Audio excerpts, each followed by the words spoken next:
Alrighty guys, so in today's video I sent it out to spend 12 hours fishing this suburban lake, and this is what happened. Nah, trust me, you do not want to keep the rod up on these guys. Never seen one of you in my life, wow.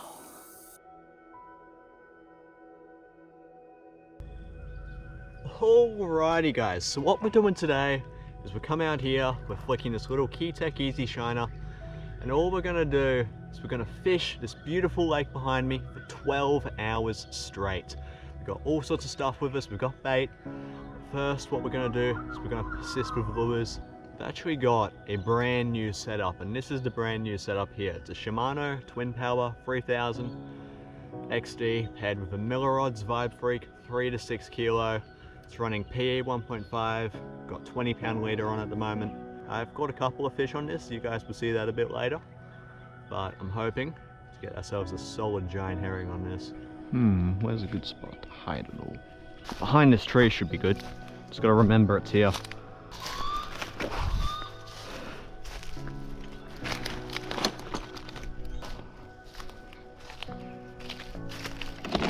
I think we can pretty well say that most of my stuff is going to be safe here. Nobody's going to see this. Anyone walking down that path going to have no idea all this is here. Leave my bag here. Leave my thongs there. Walk out. It's pretty deep here actually. Ooh. Just going to cut this web for you, mate. Ooh, look at you. What kind of spider are you? This little dude right here is what's known as a net casting spider. In my opinion, he's pretty cool. But we're just gonna leave him here. Gonna try walk by his web, walk out to that rock there, cast off that, and hopefully I should hook up to something out of this lake. I've hooked up off this ledge before. I'll roll on the footage of that. But now, we're just gonna persist right here, cast all along that foreshore up there, all the way around the entire lake till we get something. Taken me this long to get the first cast of the day in, but anyway, let's cast that out, let it sink to the bottom, and boom. Tons of little guppies and all sorts of stuff around, so it wouldn't surprise me if that's what they're feeding on. Even a tilapia right there. Little fish biting me. Trying to clean me, I think. I don't know if you guys have ever had this happen, but I'll get you guys a closer look at this. If you look down at my feet are just surrounded by all these little guppies. I can fully feel them. They're actually like, I think they might be eating me or some shit. Eating little flakes of skin. Oh well, it's very distracting when I'm trying to fish, but I don't know what they're doing. I prefer the guppies to like, I don't know, water ticks or whatever. It's definitely distracting though, I'm not gonna lie. At this point I'm not even here to be like to catch a fish, I'm just here to be a feast for the fish. Like bro, they're fully biting me. But it's like, it's not a painful bite, it's actually just a tickle. So I'm constantly being tickled while I'm just trying to cast and catch a giant herring. Getting worse, what the hell? Fully swarming me now. Look, they're biting in between my toes. Piece of shit. What are you eating? What do you like about in between my toes? I'll be nice to them. This is probably the best meal they've had in ages, but I don't know what the hell they're eating. I've had more bites on my feet than I have on this lure. It's kind of sad. I'm confident if I pepper here, I'll get one, but I think it's best at the moment just to move locations. Alright, that's enough. One more for good luck. We'll go one more. Just let it sink down. Cast it as far as we can possibly get it. Let it sink down to the bottom. They're either ignoring my lure here, or there's just no giant herring in this area, which is unusual because it's usually the area I get them out of. But now, I'm just gonna head over up there. We're gonna see if we can get any. Alrighty, I hate walking through here.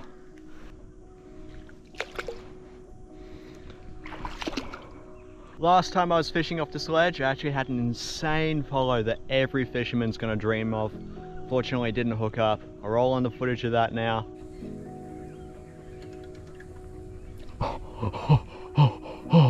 Holy shit.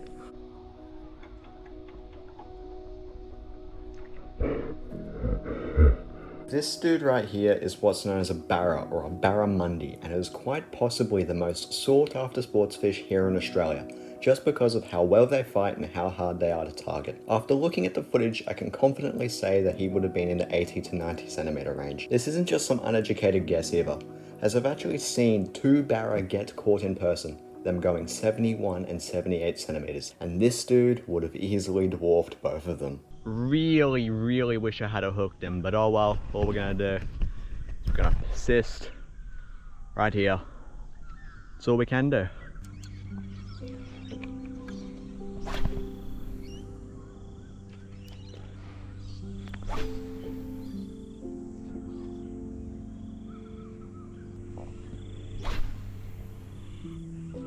When you think about it, fishing is literally the definition of insanity. You're doing the same thing over and over again, casting into that lagoon, doing the exact same retrieve, but you're expecting a different result. But anyway, we've moved spots. This is the 3rd location. I know, I reckon if we pepper enough and if we're persistent, we'll get something for sure. Great, now we're standing in waist deep, murky, reedy water. This bugs swarm me. Oh, no, not going any further, not going any further. All because I want to catch a giant herring.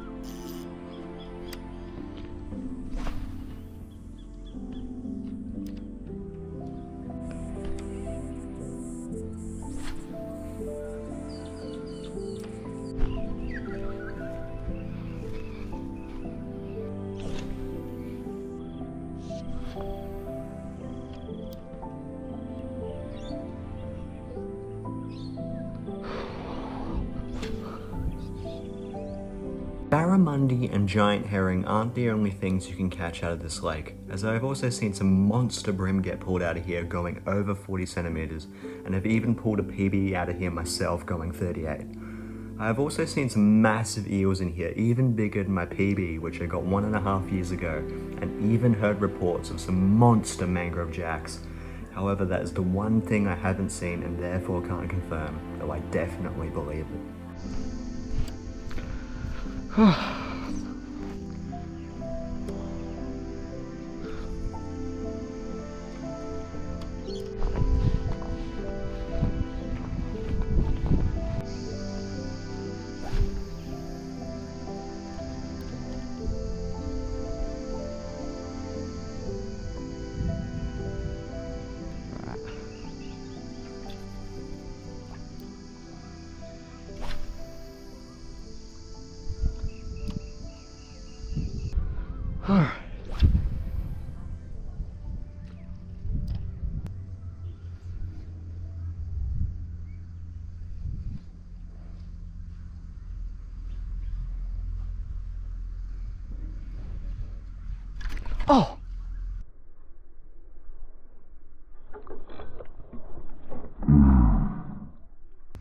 Okay, they like to twitch then. After 4 hours of fishing over 11 different spots, this little hit is all I have to show for it. But oh well. What I found next definitely made up for it. No way. You're fully a frilled. That's a frilly. That's a frilled dragon. Look at you! Look at... Yeah, that's a frilled dragon. That's fully a frilled dragon. Look at you! Oh my god, wow! Alright, so right up here, we have a frilled neck dragon. You can see the skin folds. I don't know if you guys can see that, but he's got the skin folds, and basically, what they do, if you intimidate them, and you go up to them, that frill is just gonna pop out like that, and that's what they do to intimidate you. You can tell he's not a bearded because obviously he's got the skin folds, but he's also got a really different shaped head. There he is right there, okay.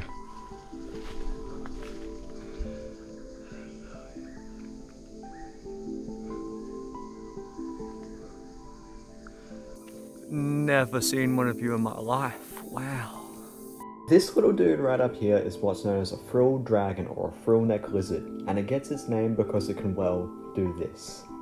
The scientific name for this species is Chlamydosaurus kingi, Chlamydosaurus meaning cloaked lizard and kingi coming from Australian naturalist P.P. King, making it one of the 6 species of reptile named after him. These dudes are quite possibly one of the most iconic reptiles in Australia, and if you're ever going to see an Australian reptile in media, it's almost always going to be one of these. Sorry I couldn't get better footage of that dude. I wanted to get some footage of him splaying out his neck and doing the threatening display, but he climbed up the tree. I couldn't get any closer to him. And that's got me thinking, there's a lot of footage I have over the past couple of weeks of me, you know, finding some snakes and also going fishing and catching some fish, catching fish on this setup and that. So I'll roll on the footage of that now. While you guys are watching that, I'll keep fishing. Oh, the GoPro was playing up mildly. I've hooked up. Oh, no way. I haven't caught one of, oh, I have, but I haven't, that's my PB, I reckon. And here I was thinking it was a flatty. That's a good grunter. Come on. And as you can see, when we put him on the measure mat, he is, yeah, 46, 47, 48, somewhere around there. 46, 47 centimeters of grunter. Ooh. Oh, is he going now? Yeah, he's good now, alright. Coming to the surface a little bit, but yeah, off he goes.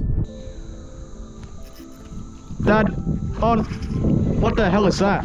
Oh, big flatty. Big. Huge. Actually, huge flatty. If it's over 60, it goes back. Don't worry about it, let's catch him first. It's okay, big girl, it's okay. I'll get you back. But... Get a measurement. Yeah, 60. Tip wise, it's 64. Make sure the actual head grip thing is in the shot. Yeah, I can see it, I think, in the shot. That's a 64 centimeter flatty, big girl.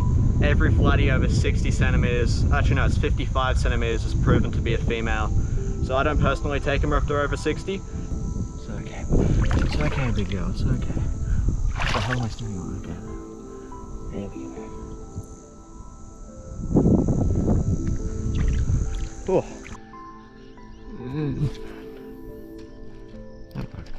Oh, oh, what the hell?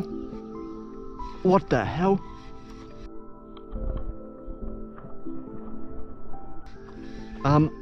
What have I landed? Have I landed on a mullet? It's silver. Maybe a queenie? It's okay, it's okay. I think it's a queenie. Fully got a queenie on the 115 double clutch. Alright, we'll get a measure on him. See how big he is. Not bad. 56.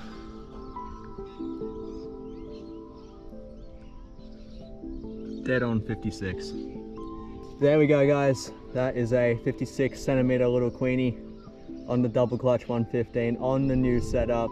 When those lures land, when it hits the water, it's just like a mullet jumping. That would have turned this guy on. He would have come. These guys are speedsters. They smash bait at such a good speed. And yeah. Is he gonna be good? Oh yeah, he's more than good. Look at that. These are actually over top of my footprints, meaning that this snake cruised down very, very recently. So I'm just going to be looking ahead. Those are very, very fresh tracks. I'm not sure what kind of snake it would be. Oh, oh!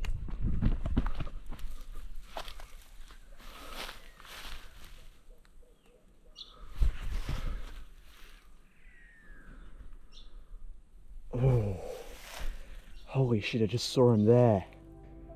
That might have been an eastern brown, but I'm not sure.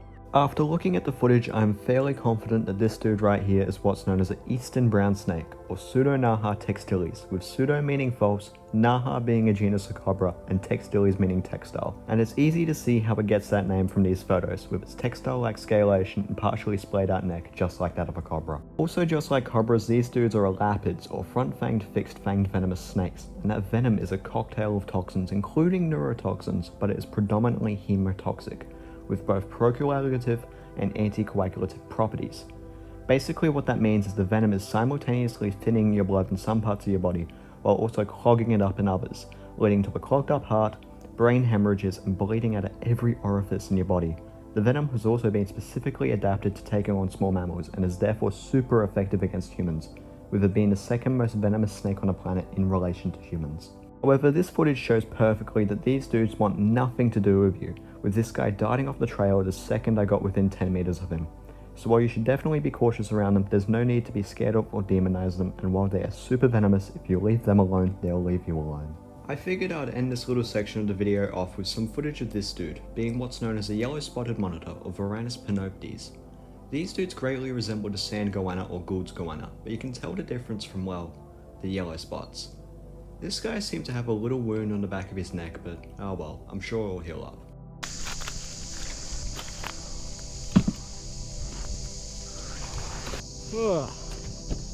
Given up on lure fishing for now. We've peppered for over 4 hours. We only had like one solid hit. But all we're gonna do is we're gonna sit here. I have about 6 hours left here, and we're just gonna fish constantly.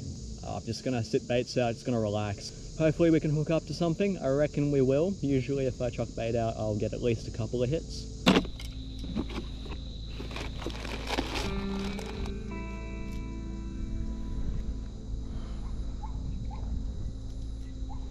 Two chunks of pilly going out.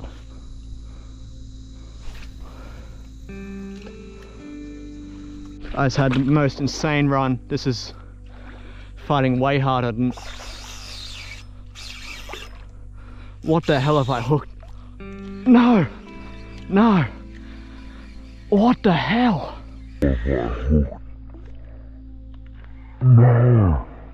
After fighting this dude for about a minute and finally turning my GoPro on, the 20-pound leader proved no match for the abrasive mouth and the fish was gone.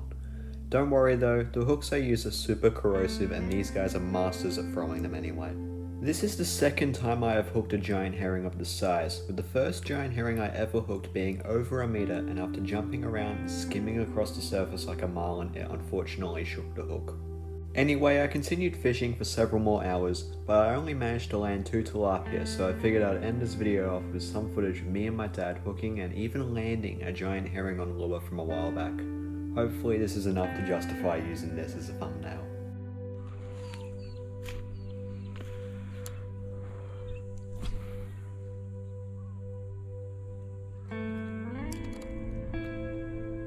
Hit. Out wide. Ooh. What kind of retrieve? Oh.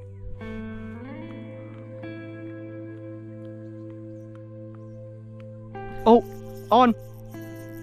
Yep. Yep. Giant herring.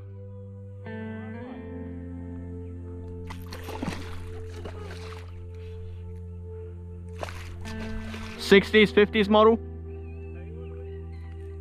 Oh! He's a big cobber too. To the side, to the side, to the side. Okay, good, good, good. Yeah, it's on, it's on. No, trust me, you do not want to keep the rod up on these guys. That's like an 80. I reckon that might be like a 70 or an 80. Play him super light as well. Like loosen off, because 10-pound leader.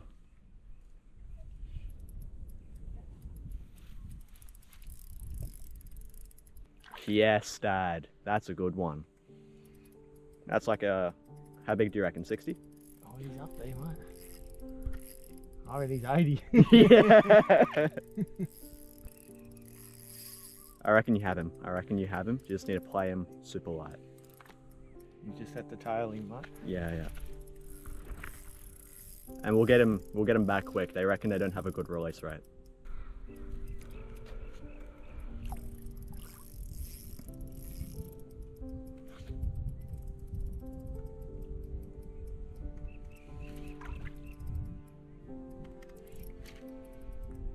Grab the leader, mate.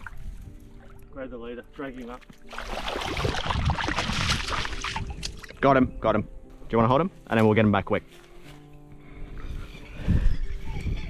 Oh, Dad. Would that be a PB? Do you reckon? Yeah, mate, he's a goodie. Yeah, there you go. All right, get him Very back. happy Get him man. back. Nice gentle release. Nice gentle release. There we go.